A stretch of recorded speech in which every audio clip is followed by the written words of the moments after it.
Hi, welcome back. As we said earlier, you need to master some grammar points in order to use the English language properly. In this fourth chapter, we will start with the basics, how sentences are built in English. That will give you a better understanding of the grammar rules.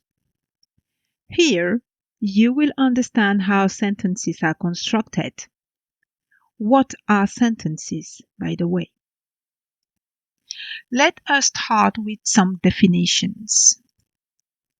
A sentence is a group of words that express a complete thought or idea. There are two types of sentences. You have what we call independent clauses and you have what we call dependent clauses. Let's see what they mean.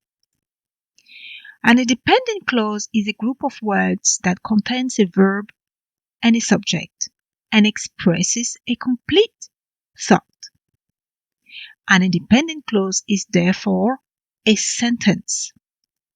For example, Anaïs B works at Wonder Marketing. Harvey T speaks English and French. On the other hand, you have what we call dependent clauses. They're not clearly sentences. A dependent clause is also called a subordinate clause.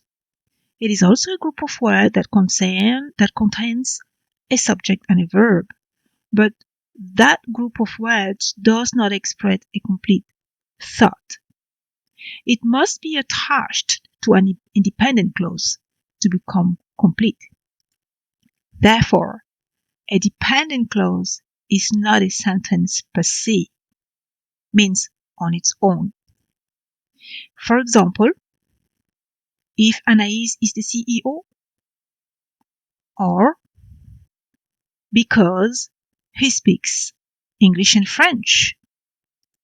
Let us think about some independent clauses to be linked to these independent ones. For example, sales of Wonder Marketing will grow if Anaïs B is the CEO. Anaïs B has hired Harvey T because he speaks English and French. You can now see how we have attached independent clauses to dependent clauses for them to become complete. Now let us talk more about the parts of speech.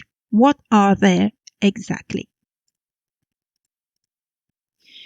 Did you know that we can categorize the words that we use into 8 groups called the parts of speech? I bet you didn't. But that is very important for you to know. Why is it important? Because sometimes we think that grammar is so confusing. But actually, once you understand that what you have to master is just those 8 groups and the 4 types of sentences that come after, it becomes a lot easier. We use thousands of words and they can all be grouped into 8 parts. Let us see the groups in the following diagram cycle. Please make sure you take time to listen or actually to reading and digesting the diagram cycle that we have prepared for you.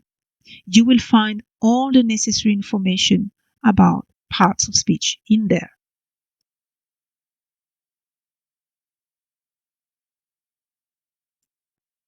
Well done. You know everything now about parts of speech. And you know what's the next step? The next step is the quiz. Yes, you need the quiz to make sure that you understand and you apply everything that you've learned. It is part of the process. So do the quiz now. Don't worry, as we said, it is non-graded. And relax.